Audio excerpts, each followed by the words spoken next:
Inside USP Lewisburg, gang secrets, deadly inmates and the prison that never sleeps. USP Lewisburg, known for decades as one of America's most violent high-security federal penitentiaries, has housed mob bosses, cartel lieutenants, Aryan Brotherhood shot callers, and some of the most unpredictable federal inmates ever sentenced. Opened in 1932 and nicknamed the Big House, Lewisburg's reputation was forged through riots, stabbings, lockdowns, and the infamous Special Management Unit, where gang leaders were isolated but still found ways to communicate, extort, traffic contraband, and run criminal operations across the country.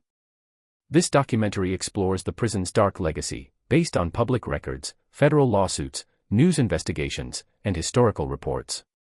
Some characters presented here are composite figures created for privacy and clarity. Mandatory disclaimer. This story is a dramatized adaptation inspired by real events. Some names, places, and details have been changed for privacy. The prison that breathes violence. The moment the report landed on the warden's desk, even the fluorescent lights seemed to flicker. A guard had written only 10 words, the kind that made every administrator in the federal system feel their stomach drop. Inmate found unconscious. Possible assault. Special Management Unit. Cell 214. It wasn't unusual for USP Lewisburg. In fact, it was almost routine. But what made the warden pause, what made him rub a hand down his face like he was trying to wipe away the truth, was the name attached. Derek D. Stone, Mason. An Aryan Brotherhood affiliated enforcer, known in federal indictments for stabbing a rival in broad daylight in a California prison yard. A man who, according to court filings, once bragged he could turn a toothbrush into a death sentence. Now he had been found on a cold concrete floor, his breathing shallow, his face bruised, and a makeshift garrote lying inches from his hand. And there was only one question. How did the most feared inmate in the Special Management Unit become a victim? Before that mystery could be untangled, the story needed to begin where every investigation at Lewisburg begins, with the prison itself. The intro hook, 30 seconds. It was supposed to be one of the safest units in the federal system. A place where gang leaders were isolated, watched, and stripped of power. But inside USP Lewisburg's Special Management Unit, something impossible kept happening. Enemies were being placed together in the same cell. Rival shot callers, locked in cages barely big enough to turn around. And almost every week, someone didn't come out alive. According to federal lawsuits and investigative news reports, inmates spent 22 to 24 hours a day locked in tiny cells with men who were supposed to kill them on sight. Lewisburg was meant to control violence. Instead, it became the perfect environment for it. And on one winter morning, a man who had terrified entire cell blocks for years would become the newest victim of a system that some called deliberately dangerous.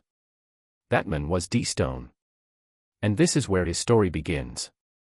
Lewisburg, a prison built before America understood violence. The walls of USP Lewisburg rise like something carved out of a mountainside, massive gray stone blocks, windows no wider than your hand, towers built for guards carrying rifles that could reach across the yard. When it opened in 1932, newspapers celebrated it as a modern fortress. No one predicting that decades later, its reputation would turn from secure to one of the most violent prisons in federal history, according to multiple news investigations. From the outside, it looks almost silent. But inside, Lewisburg is alive. Not alive like a city. Alive like a machine. A grinding, humming, suffocating organism made of metal bars, reinforced doors, and the endless echo of boots and keys. Every hallway has its own temperature, a strange thing, but ask any staff veteran and they'll tell you. You can feel when you're walking into the wrong place. Some corridors are chilly. Some feel too warm. Some smell like cleaning chemicals and steel dust. Others smell like sweat, old anger, and time. But the Special Management Unit, the SMU, is different from all of them. The air is thick. The sound never stops. The lights make even the clean walls look sinister. And that's where Derek Mason was sent. Who was D. Stone? A composite character based on public records ***. For privacy and compliance, Derek Mason, also known as D. Stone, is a composite figure based on publicly documented traits of multiple verified gang-affiliated federal inmates who were part of documented violent incidents inside Lewisburg and other federal prisons. His story is built from Court transcripts. Federal indictments. FOIA released documents. And investigative reporting. Here's what those sources tell us about men like him. They were raised inside violence. Forged in juvenile detention centers. Recruited by gangs for protection long before adulthood. Caught in cycles of retaliation and loyalty that made prison life not just familiar, but inevitable. D. Stone had arrived at Lewisburg after an incident at another high-security facility, where guards found a sharpened steel shank hidden inside a Bible cover. He never admitted ownership, but according to disciplinary records, he laughed during the hearing. To him, the weapon wasn't a crime. It was insurance. You needed it in places like Lewisburg. Arrival at Lewisburg, welcome to the dead zone. On the day he arrived in the Special Management Unit, the air outside was colder than anything Mason had felt in months. It wasn't just winter. Lewisburg cold has its own personality. A kind that bites at you even when you're wearing layers. A kind that seeps into the bones of the building itself. He stepped out of the transport van, chains rattling, wearing the same faded orange that thousands before him had worn. 2 officers grabbed him by the arms, not because he resisted, but because policy demanded it. Gang-validated inmate. History of violence. High assault risk. As they led him through the gates, the first thing he heard was the scream. Not a word. Just a scream. High-pitched. Unexpected. Echoing through the concrete like it was coming from every direction at once. He didn't ask what it was. He didn't have to. Lewisburg guards don't react to screams. They calculate. One officer turned to him and said, almost casually, "Welcome to the dead zone." That was the nickname used by both inmates and guards for the SMU, one of the most restrictive, tension-filled prison units in America. And D. Stone was now part of it. The Lewisburg cell that started everything. His cell was barely wider than the wingspan of his arms. A bunk. A toilet. A sink. A concrete slab masquerading as a desk. All of it painted in that lifeless off-white color that somehow always looked dirty. But the real danger wasn't the size. It was the fact that in the Special Management Unit, almost every cell was double-bunked. According to multiple lawsuits filed by inmates and referenced by major news outlets, the pairing system often placed rivals with rivals. Mentally ill inmates with gang enforcers. And enemies just inches apart for 22 hours a day. In some cases, according to publicly available accounts, detainees begged not to be housed with certain individuals. Some begged the guards. Some begged the lieutenants. Some begged the chaplain. And sometimes, the pleas were ignored. In public court filings, several inmates described Lewisburg as a gladiator arena disguised as a prison. Mason knew all that. He had heard the rumors. But rumors don't hit as hard as reality. Because when he walked into that tiny cell, when he saw the men lying on the bottom bunk, when the door slammed behind him, he understood why inmates called Lewisburg the place where your past catches up with you. The man on the bunk was named Rico Alvarez, another composite figure based on public reporting of real gang-affiliated inmates. Tattoos from his shoulders to his wrists. Letters inked into his skin in a style recognizable to anyone familiar with Hispanic prison gangs. Eyes half open, watching Mason like a wolf sizing up another predator. Then he said something simple. Something neutral. But something that made the hair on the back of Mason's neck rise. Top bunk's yours. Not a threat. Not a welcome. A statement. Like the cell was his territory. And Mason was entering it at his own risk. 2 killers, 1 cell, and no margin for error. For the first 48 hours, the cell stayed quiet. Not peaceful, quiet. The difference matters. Peace has safety. Quiet has tension. The guards slid the meal trays in. The lights flicked on at the same time every morning. The noise from distant cells rose and fell like waves, shouting, metal banging, toilet flushing, conversations in languages Mason didn't understand. But inside cell 214, there was only breathing. Breathing, and waiting. The SMU is designed to break communication between gang members. But what officials often underestimated was how much communication can happen without speaking. A look. A hesitation. A shift in posture. Mason and Alvarez spoke more in silence than most men did in conversation. On the third day, someone yelled down the tier. "Yo. They movin' people around." That sentence in Lewisburg was enough to spike adrenaline. Cell moves meant danger. A new enemy. A new unstable cellmate. A man who might not like the way you breathed. Mason didn't show nerves. But Alvarez did. Barely. Almost invisible. He glanced toward the door. Then toward the window. Then at Mason. And that's when Mason realized something was wrong. Not with him. With the unit. Someone was shifting cells deliberately. Someone was making moves. And someone had a plan. The Contraband Whisper Network. Despite 24/7 surveillance, multiple restrictions, and frequent searches, Lewisburg remained, according to documented news investigations, one of the most contraband-active high-security federal prisons. Phones. Drugs. Shanks. Notes wrapped in plastic and tossed between cells with string. Messages hidden under food trays. Codes tapped on walls. Inmates who had no access to the outside world somehow knew more about national gang politics than some street members on the outside. That's why when Alvarez whispered something on the morning of the fourth day, Mason paid attention. "You hear about Donovan?" Mason hadn't. He shook his head. Alvarez continued. "They found him strangled. In C Block. Heard it was a cellmate. They say the guards knew." Now, this is where ethics and compliance matter. The name, Donovan, is fictional. But the scenario is based on multiple verified reports and lawsuits alleging that inmates in Lewisburg were sometimes paired with known enemies, resulting in assaults. The details vary. The outcomes vary. But the fear is always the same. Mason didn't say anything for a moment. Then. "That ain't our business." Alvarez shook his head slowly. "It might be. People are saying they moving pieces. Putting pressure on crews. Some dudes think it's the guards. Some think it's a setup from another gang. Word is, somebody wants a war. A war. A word that had put entire federal facilities in lockdown. A word that could cost dozens of lives. A word that meant nothing good for anyone in cell 214. The morning of the attack. On the morning Mason would be found unconscious, the hallway outside his cell sounded different. Usually, the morning count was loud. Guards calling names. Inmates shouting back. Keys jingling. But that morning, it was muted.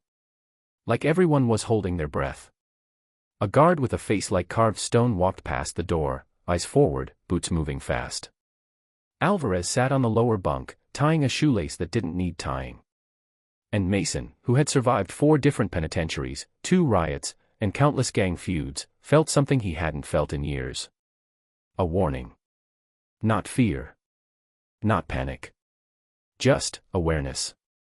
A tightening in the stomach. A shift in the air. A feeling that something was about to break.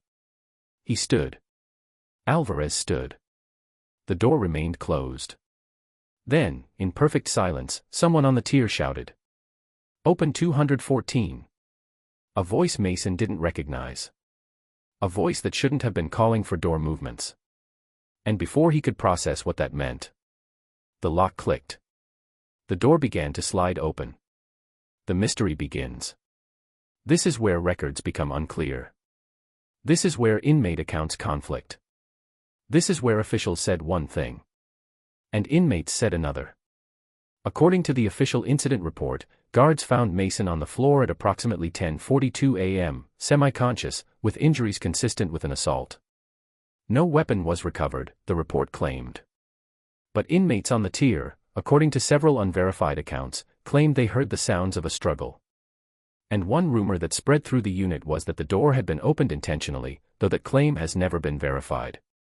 What is known, from public reporting? Violence inside the SMU had climbed for years. Cellmate pairings were a major source of danger. Some inmates felt they were being put into no-win situations. And rival gangs were always searching for openings. When guards entered cell 214, Alvarez was sitting calmly on the bunk. Mason was on the floor. And the mystery of what happened in those seconds before staff arrived still hangs over Lewisburg like a shadow. The code of silence. When the alarm sounded, the whole tier froze. In USP Lewisburg, alarms weren't loud, they were piercing, metallic, and designed to trigger an instinct older than survival itself. Every inmate knew what that sound meant. Somebody went down. Somebody went too far. Or somebody broke the unwritten rules. The red lights began flashing above the entrance to the special management unit, washing the hallway in pulses of blood-colored illumination. Guards moved fast, boots slamming against concrete, voices sharp and clipped. A lieutenant shouted orders over the chaos. Security team. 2. Let's go. Cell doors rattled, inmates shouted, some cheering, some taunting, some demanding to know who had been hit. But in cell 214, there was no shouting. Just Alvarez sitting motionless on the lower bunk, staring at his hands. And Mason lying on the floor, breathing shallow, barely conscious. His right arm twitched as if trying to reach for something, a weapon, the wall, or maybe just the air that kept slipping away from him. When the guards burst in, they rushed to Mason first.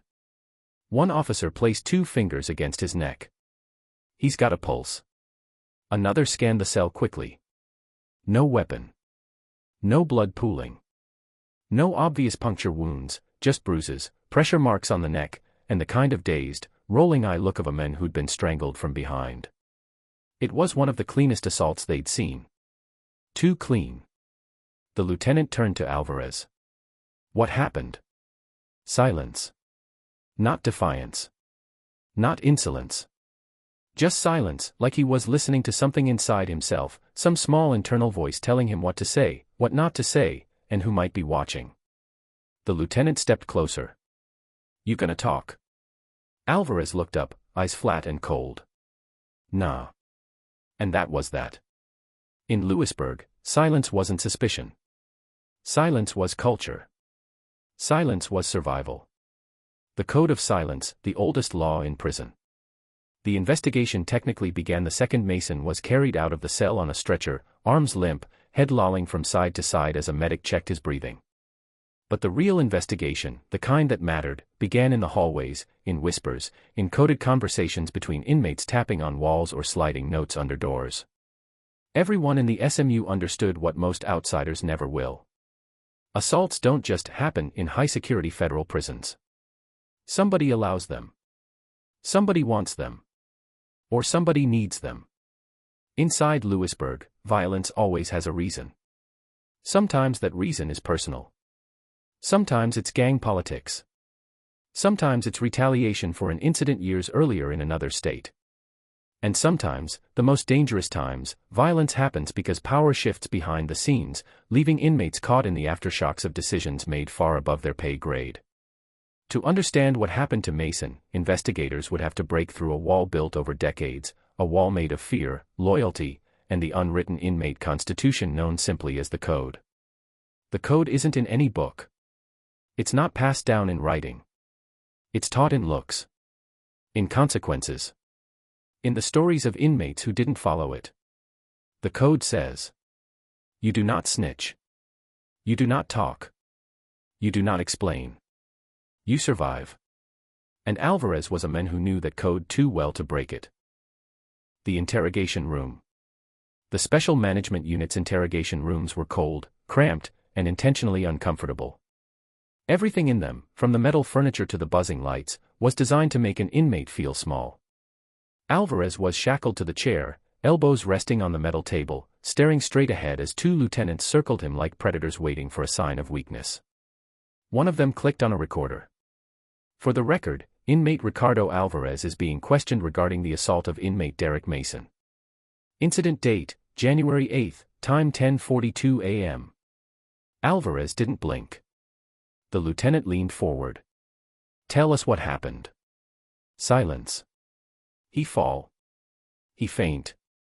You do it. Still nothing. You understand if he dies, this becomes a homicide investigation. Alvarez finally moved his mouth. Can I go back to my cell? The other lieutenant slammed his hand on the table. Answer the damn question. Alvarez didn't flinch. I ain't your storyteller. Legally, inmates had the right to remain silent. Culturally, they were required to. The recorder captured nothing but breathing and tension. Eventually the lieutenant sighed, rubbed his temples, and shut the machine off. It was pointless. They knew it. Alvarez knew it. They weren't going to get answers in that room. The medical wing. Mason wakes up. When Mason's eyes finally opened, the ceiling above him wasn't the one he was used to staring at every morning. No chipped paint. No graffiti scratched into concrete. No humming fluorescent lights. He was in the medical wing. The antiseptic smell made his eyes water. His neck throbbed. His throat felt raw, like someone had pressed down until his airway shrank to the width of a straw. A nurse noticed his movement and shouted through the door. "He's awake!" 2 officers stepped inside, hands on their belts but not yet on their weapons. One of them leaned over the bed. "What's the last thing you remember?"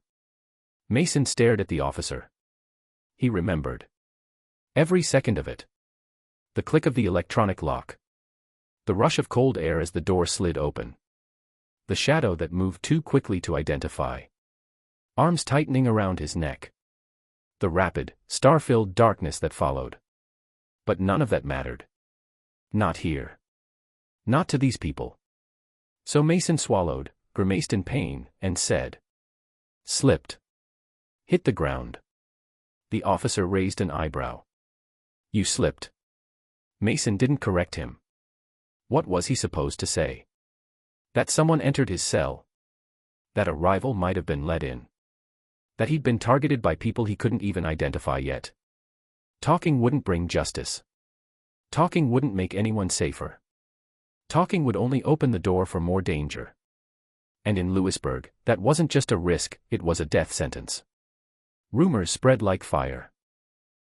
The moment word spread that Mason had survived the attack, the entire unit reacted like dry grass catching a spark. On Tier B, inmates shouted theories through the cracks in their doors. It was the Pazes. "Nah, man, AB wanted him gone. Guards set it up. Ain't no way a door opens like that by accident." In the SMU, rumors were a currency. You could trade them. Weaponize them. Use them to provoke wars or end them. Some inmates believed Mason had been targeted because of an old knife fight in another prison. Some thought he'd refused a gang order. Some said he'd angered someone in administration. The truth was far murkier. Because to solve the mystery of who attacked D. Stone, you'd have to untangle the politics of Lewisburg, politics that stretched across states, across gangs, across years of bloodshed. Behind the scenes, gang politics in the SMU. Investigators from the Bureau of Prisons knew that the Special Management Unit wasn't just a place for punishment. It was a pressure cooker. The SMU held Aryan Brotherhood members, Mexican Mafia associates, Latin kings, gangster disciples, Crips, Bloods, and smaller regional crews. Independent, unaffiliated inmates caught in the crossfire. According to publicly documented reports and lawsuits, the SMU was home to some of the most dangerous and unpredictable pairings in the entire federal system. The logic behind SMU housing assignments was supposed to be control. But in practice, it created an environment where one wrong pairing could end a life. And some pairings didn't feel accidental. Especially to inmates. The door problem, accidental or intentional. The most troubling detail of the assault was simple. Who opened the door? Records didn't show a door movement. The logbook had no entry. The security system showed no glitch. But inmates swore they heard the latch unlock seconds before the assault. There were 3 possibilities. 1. A guard made a mistake. Doors in Lewisburg are operated electronically.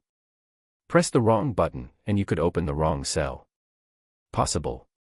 But rare. 2. Another inmate opened it. Impossible. Inmates didn't have access to the control system. 3. Someone opened it on purpose. This was the theory whispered in the tier. Not in public. Not to staff. But in the inmate network, the taps, notes, looks, and whispers, this theory spread faster than anything else. Somebody wanted Mason dead. And someone with authority helped make that possible. Mason remembers more than he says. Later that night, lying in a medical cot with bruises darkening across his jaw and neck, Mason replayed the attack in his mind. Not the violence, he was used to that. The details. The clues. The timing. He remembered. The voice yelling, "Open 214. Footsteps that didn't sound like guards. The door's lock clicking faster than usual. A figure rushing in, face masked by the sudden glare of sunlight through the small window. He also remembered the strangest part of all. The attacker didn't speak. Not a word. Not a threat. Not even anger. Just cold efficiency. As if he was carrying out an order. Not emotion. A mission. Who wanted him dead? 3 possible motives. For investigators, there were 3 primary leads. Motive number 1, gang retaliation. Mason had a long history of violence against rival gangs. According to public indictments and court descriptions of men like him, he was a man who had enemies, real, documented enemies. Retaliation was always possible. But something didn't add up. Why attack him now? Why at Lewisburg? Why in a way that required the door to open? Motive number 2, internal discipline. Some gangs attack their own members for violations, disrespect, disobedience, failing to carry out orders. It happened often enough in federal prisons. But Alvarez wasn't the type to carry out a quiet strangling. If it were an internal hit, the method would usually send a message. This one didn't. It was too quiet. Too efficient. Too clean. Motive number 3, outside pressure. This was the unspoken theory. The dangerous theory. The theory inmates whispered about only when certain guards walked away. Sometimes, when violence becomes too predictable, too patterned, too logical. It stops being inmate-driven. And starts being something else. Something nobody is willing to say aloud. Not yet. The prison reacts, lockdown. Within hours of the assault, the SMU went into full lockdown. Doors slammed shut. Lights stayed on longer. Food was delivered late. Recreation hours were cancelled. Search teams swept the cells. On the loudspeaker, a captain's voice echoed. Remain in your assigned cells. Do not use the door slots. Do not attempt communication. As if that ever worked. Within minutes, inmates were knocking on pipes, tapping on vents, signaling through toilets, an old trick where you drain the water and whisper into the bowl, allowing voices to travel. One question kept coming up. Who hit Mason? And another. Why? Some inmates believed Alvarez set him up. Others believed Alvarez saved him, by refusing to finish the job. Others believed the attacker wasn't Alvarez at all. That he had slipped out before guards arrived. A ghost. A shadow. A man who moved too fast to identify. In the SMU, it wasn't just possible, it was believable. Alvarez's change in behavior. Back in his cell, Alvarez was not himself. Normally calm. Dangerously quiet. Predictable in his rhythms. But after the attack, inmates noticed the change. He paced more. Ate less. Slept with one leg on the ground, a defensive position used by inmates who expect to be attacked in their sleep. He didn't make jokes. Didn't talk to anyone. Didn't request recreation. According to inmate witnesses, unverified but consistent, Alvarez seemed afraid. Not of Mason. Not of rival gangs. But of something else. Something bigger. And one unconfirmed rumor spread through the unit like wildfire. Alvarez wasn't the attacker. He was the next target. The hidden note.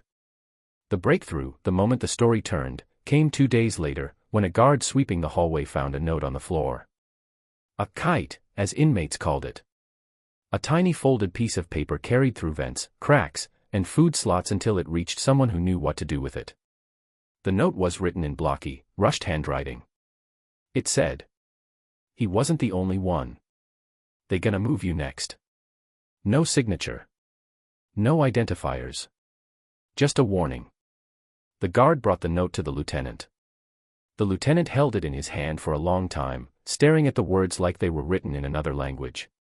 Because if the note was true, someone else was about to get attacked. Someone else had been marked. And if rumors were right, that someone might be Alvarez. Connecting the dots. The assault on Mason wasn't random. Wasn't impulsive. Wasn't the work of a desperate inmate looking for chaos. Everything about it was precise. Calculated. Intentional. The door opened for a reason. The attacker moved with purpose. The method, strangulation, left no weapon behind. And the second target? That meant there was a pattern. A sequence. A plan. When investigators began cross-referencing recent moves, conflicts, and cell pairings, they noticed something chilling. A pattern in housing assignments. A pattern in the timing of assaults. A pattern in how certain inmates were transferred into cells with known enemies. A pattern that matched something reported in at least 3 previous federal lawsuits filed by inmates claiming deliberate endangerment. Nothing confirmed. Nothing proven. But disturbing. Very disturbing. Whoever was behind the attack on Mason wasn't done. Mason's final words in Chapter 2. Later that night, as a nurse checked his vitals and dimmed the lights, Mason spoke for the first time in hours. His voice was raw, strained, barely above a whisper. "Tell the lieutenant." The nurse leaned closer. "They didn't finish the job." The nurse froze. Because those words had 2 meanings. "I survived. They'll try again." The assault on Derek Mason wasn't the end of anything. It was the beginning. And deep inside USP Lewisburg, something hidden was moving, quietly, dangerously, waiting for its moment to strike again. The range of no return. The moment the steel door sealed behind Marcus Hale, the sound echoed like a sentence inside a sentence, one he already knew he couldn't appeal. He stepped into C range. A hallway barely wide enough for 2 men to pass, yet somehow crowded with decades of fear. The walls were old but reinforced, the original 1930s concrete patched with layers of metal panels added after too many stabbings. The lights above flickered unevenly, and the air smelled like sweat, disinfectant, and the stale dampness of a building that had survived almost a century of violence. In Lewisburg's Special Management Unit, or SMU, there were places inmates whispered about, places with names carved into the mythology of the prison. C Range had one of those names, the Range of No Return. It wasn't official, wasn't written on any map or form, but according to affidavits filed in federal lawsuits and statements from multiple former inmates, it was the wing where men with unresolved beefs were most often paired together. Some staff denied the allegations outright. Others said it was exaggerated. But the pattern was undeniable. The injuries that came out of C Range were worse, more frequent, more intentional. Marcus felt that intensity immediately. The first voice that met him wasn't friendly. "You the new body," someone shouted from behind the door of cell C-18. The speaker sounded young, agitated, and ready for a fight he didn't even know the reason for yet. Another voice, deeper, calmer, replied from somewhere beyond the bars, "Shut up, man. They'll sort him soon." Marcus kept walking, keeping his eyes forward.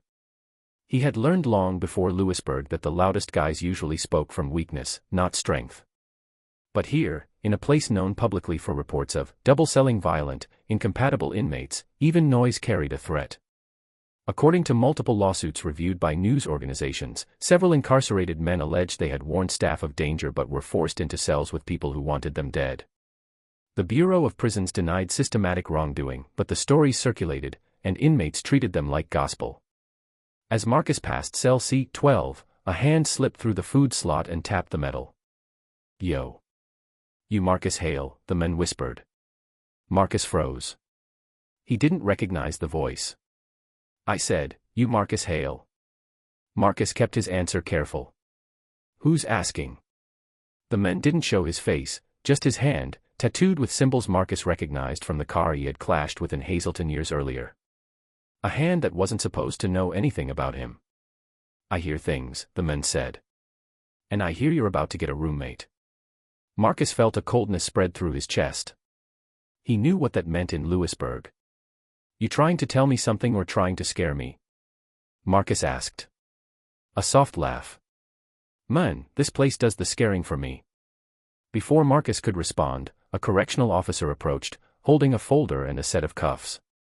The officer was thick-shouldered and expressionless, with the kind of flat stare that came from years of dealing with real danger. "Hail," the officer said. "Step back from the doors." Marcus complied. "You'll be in cell C-15. Grab your property. Let's go." It was happening fast, too fast for him to assess. Lewisburg never moved fast unless there was a reason. "Who's in there already?" Marcus asked. "You'll meet him," the officer replied. That answer was a warning in itself. The walk to C-15 felt long, even though it was just 30 feet. Marcus could hear murmurs from cells he passed, inmates speaking low to each other, trading information through vents. Lewisburg had underground communication networks that operated almost like gossip wires, fast, detailed, and often accurate. If someone was in danger, word spread before staff even reached the range. When Marcus reached the door to C-15, he braced himself. The officer unlocked the door, swung it open, and gestured him inside. His new cellmate sat on the lower bunk, elbows on knees, staring straight ahead. Muscular. Shaved head. Tattoos swirling across his chest and arms like a biography written in ink. Not someone Marcus recognized by face, but by type. The man looked like someone who understood violence not as an act but as a language. "Move in," the officer said. The door closed behind Marcus, leaving him alone in the small concrete box. The cellmate didn't look up at first. He remained still, as if waiting for Marcus to make the first move. Finally, the man raised his head. His eyes were pale, almost gray. "You got here sooner than I expected," he said. Marcus felt something tighten in his gut. "You expected me?" The man nodded, tapping a finger on his knee. "They told me I'd have company. Didn't say who. But the range knew. And the range always talks." A tense silence settled between them. Then the man extended his hand. "Name's Fletcher," he said. Marcus didn't shake his hand immediately. He needed to read him first. Fletcher's posture was controlled but not immediately aggressive. His hands weren't balled into fists, and his shoulders weren't squared to strike. But prison violence didn't always come from posture, sometimes it came from calm men who could kill without raising their voice. After a beat, Marcus accepted the handshake. Fletcher's grip was firm but not crushing. "You got a problem with me being here?" Marcus asked. Fletcher shrugged. "Depends. On what?" "On whether you're the one they're trying to feed me to." That line made Marcus's mind lock into high alert mode. "Who's they?" Fletcher smirked. "Who isn't? Out there, it's gangs. In here, it's gangs and staff. Some men want favors. Some owe debts. Some just want a show." He lowered his voice. "Lewisburg runs on conflict. You know that, right?" Marcus didn't answer. He didn't need to. Everyone inside USP Lewisburg knew, whether they admitted it or not. According to multiple federal filings and investigative reports, Lewisburg's SMU had long been criticized for placing incompatible inmates together. Staff defended the system as necessary for managing high-risk individuals, but the patterns remained troubling. Several inmates, including some with documented rival affiliations, had been paired and left alone for hours.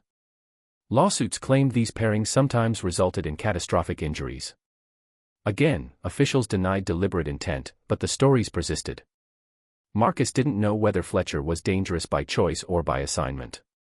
Either way, the room was too small for two men who didn't trust each other. "We got issues?" Marcus asked again. Fletcher leaned back on the bunk. "Not yet." The conversation paused when another voice echoed through the vent. "Fletch." "That him," someone whispered. Fletcher didn't respond. He stared at the vent as if calculating how much he wanted to reveal. "Who's that?" Marcus asked. "Someone who thinks he knows everything," Fletcher replied. "Ignore him." But the voice persisted. "You better watch that dude, Fletch." "Word is he?" Fletcher stood abruptly, slamming his palm against the vent. "Shut up."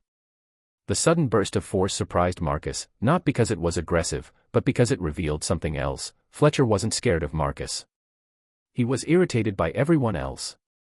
That meant his danger level was unpredictable. Marcus sat on the upper bunk, keeping his body angled where he could see both Fletcher and the door.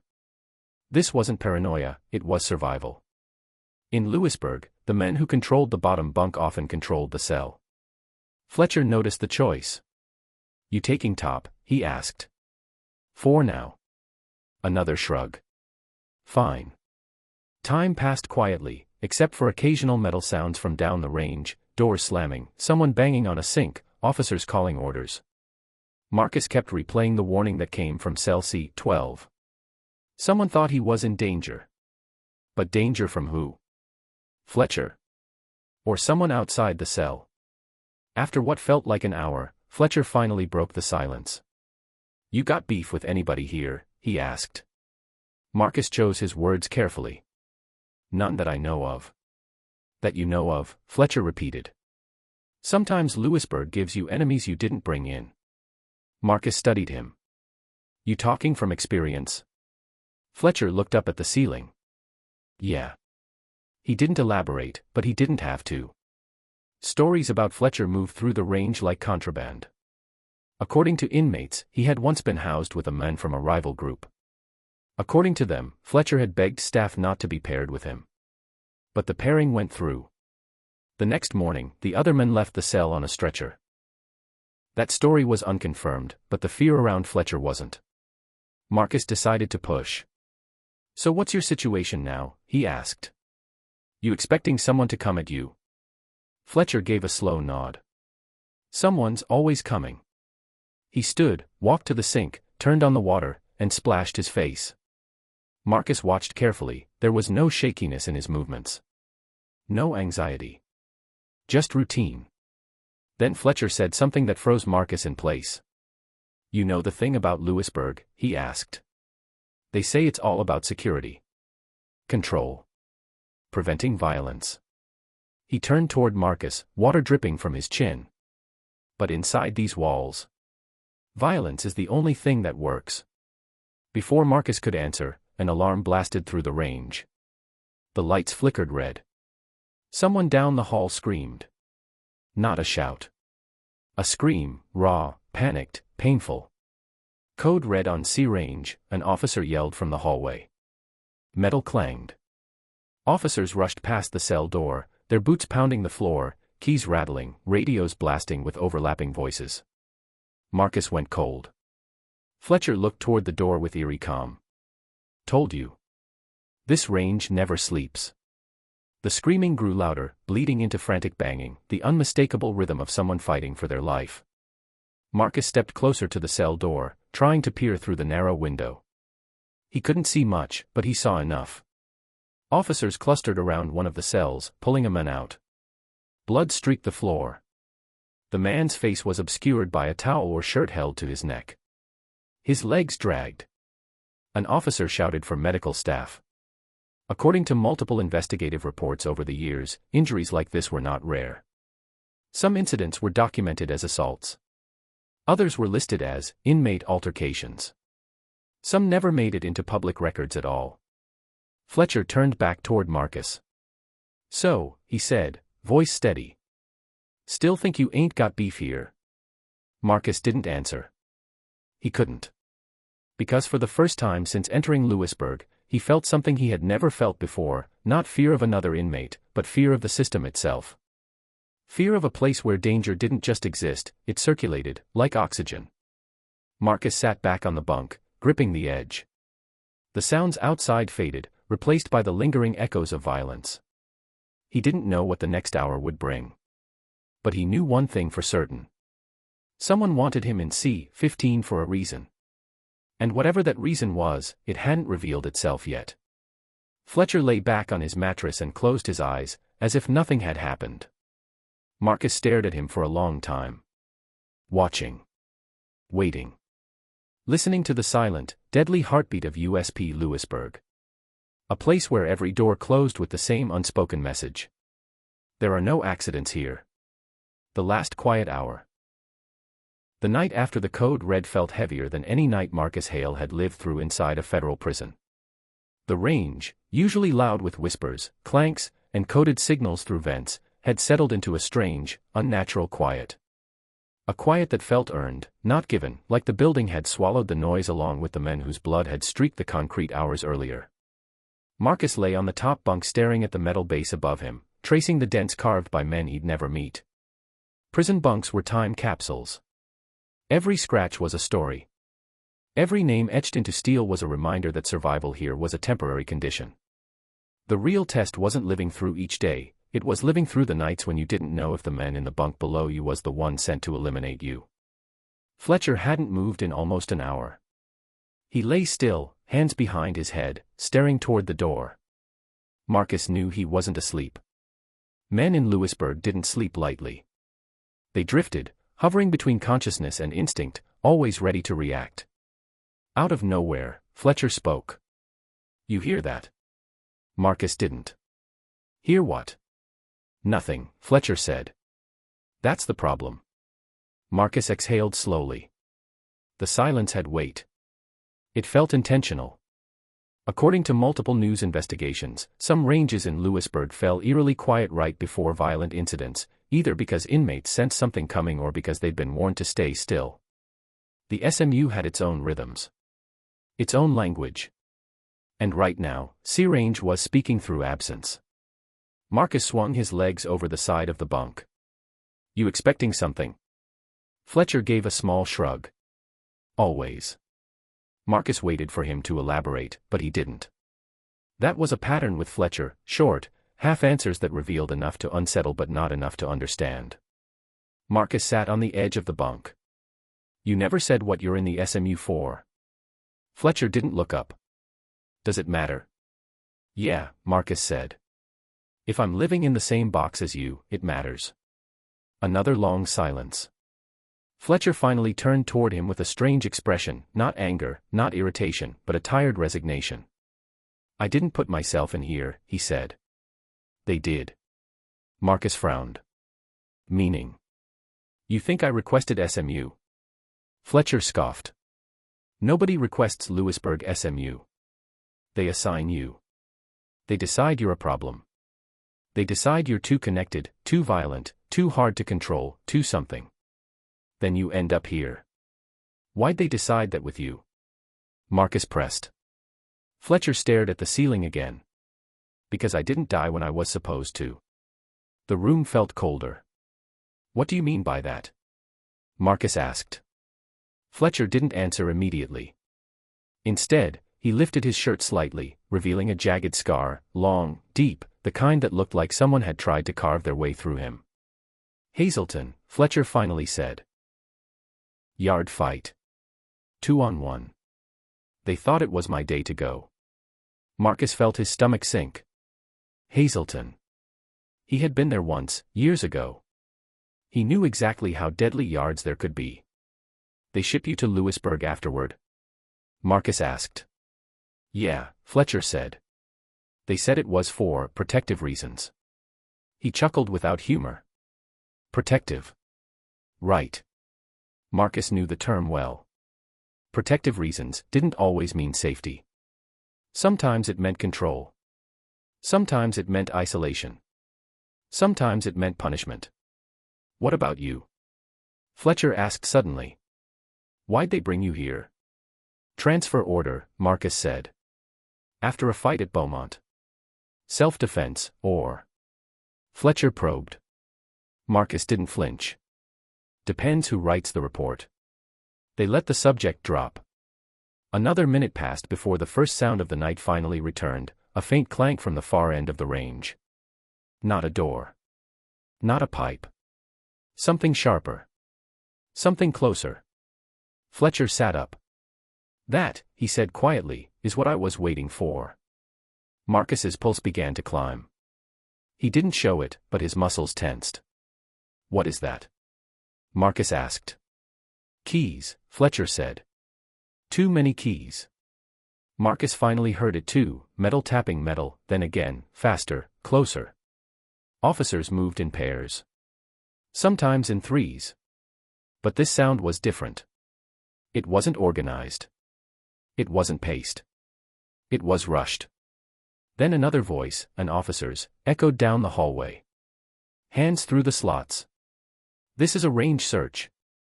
Marcus's heart steadied. Range searches were common. Violent incidents triggered them. After a code red, officers swept wings looking for weapons, shanks hidden in vents, metal stripped from beds, pieces of broken locks. They checked for gang notes, contraband maps, coded letters. But something about this search sounded wrong. Too hurried. Too tense. Fletcher noticed it too. "They're scared," he said. Bad sign. An officer stopped outside C-15. "Hail." "Fletcher." Hands through the slots. Both men complied. The cuffs clicked tight. The door opened. 3 officers stepped inside. Marcus instantly noticed the difference. These weren't normal search posture officers. Their stances were defensive, not authoritative. And none of them said a word. One of them lifted the mattress on the bottom bunk. The second rummaged through the property bag. The third, taller, broader, wearing a tactical vest instead of the standard uniform, stood at the door watching the hallway. Marcus studied him. Most officers didn't wear that kind of gear unless they expected resistance. The search was quick. Sloppy. They barely checked anything. Then the tall officer made eye contact with Fletcher. "You," he said. "Pack up." Marcus blinked. "He's moving cells." The officer ignored him. "Fletcher." "Now." Fletcher didn't move. "Where?" The officer stepped forward. "Pack up." Marcus had seen hundreds of cell moves in his life. He knew the difference between routine, emergency, and punitive. This wasn't any of those. This was targeted. Marcus watched as Fletcher stood slowly, the cuff chain dangling between his wrists. He looked at Marcus with a stare that said more than words could. "This ain't good," Fletcher murmured. The officers led him out. Marcus followed their movement as far as he could through the narrow window, watching Fletcher's head vanish around the corner. The door slammed shut. Marcus was alone. He sat on the bottom bunk, now empty. Fletcher had left nothing behind, not even a stray piece of paper. It was like he'd never been there. Minutes passed. Then 20. Then 30. Then, somewhere down the hall, a distant, muffled shout. Marcus's head jerked up. He stood, pressed his ear to the vent. Footsteps scrambled. Radios crackled. A door slammed. Another shout. Then silence.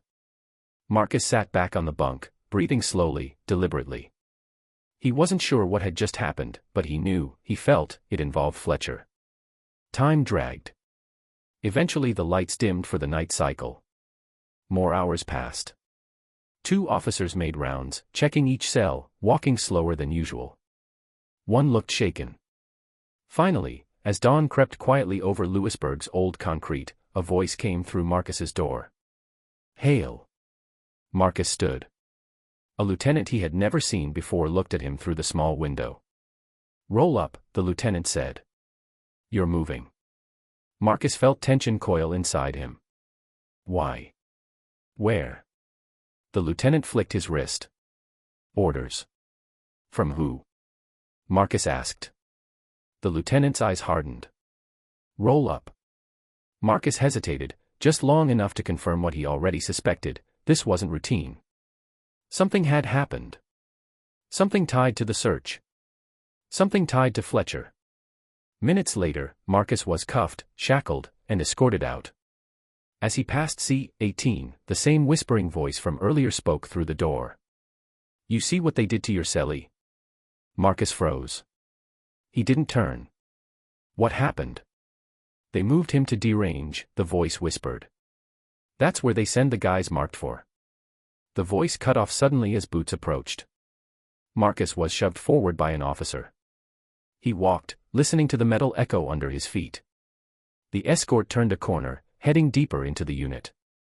But they didn't go to D-range. They went past it. Past the showers. Past the staff hall. toward a steel door marked with black stenciled letters. ISH. Isolation hold. Marcus stopped walking. "I didn't request isolation," he said. "No one requests it," one officer muttered. Another officer unlocked the ISH door. The hallway beyond was narrower, darker. Only 5 cells lined the wing. Marcus was placed in the last one. The officers removed the cuffs, stepped out, and sealed the door behind them. He was alone again. But this time the silence was different, denser, suffocating, insulated. He sat on the bunk, breathing slowly, waiting for his mind to settle. 10 minutes passed before he heard the footsteps. Not officers. Inmates. 2 men in shackles were escorted into ISH cells on the opposite side. Marcus recognized the tattoo pattern on one of their arms, same symbols as the men from C-12. One of the men whose gang Fletcher had beef with. At least according to inmate rumors. The officers slammed the doors. The 2 new inmates began whispering immediately, their voices reaching Marcus through the vents. "You hear about Fletcher?" one said. "Yeah," the other replied. "They lined him up with Sosa." "No way." "Yep. Sosa. From the crew." "Damn, so Fletcher's done." "Don't know. Heard they had to pull him apart. Heard both got messed up." Marcus's breath caught. Fletcher. The man who had warned him. The man who had implied someone wanted him dead. The men shipped out of their cell at midnight under the guise of a search. Marcus closed his eyes. The whispering continued through the vents. "And guess what?" the inmate said.